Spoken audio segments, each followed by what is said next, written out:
So I've been involved in the packaging design, the communication and all the copywriting, and I'm so happy with how the packaging turned out. It's really beautiful and fresh, and it actually took about 3 goes to get this shade of blue perfect. We wanted to really conjure up images of the ocean and the Australianness of the ingredients. So microbiome is a huge trend in the skincare and health industry at the moment, as we've realised it's really important to have a really diverse range of bacteria on the surface of the skin. So it's really essential to use a skincare product that does care for that microbiome. What really struck me with the products is how lightweight they are, yet still really hydrating. And we found that it's better with skin to have many light layers rather than one thick, heavy layer.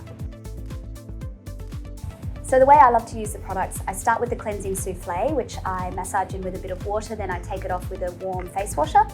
I follow with a few drops of the hydrating essence, which I press into my skin. I put a little bit on my chest and the backs of my hands if I have some left over. Then I always follow with the flannel flower Absolute. It's so hydrating and beautiful, this product. Then the quenching aqua cream, which is a really beautiful gel texture. And I'll do the eye cream as well, and then once a week I'll use the hydrating clay mask as well.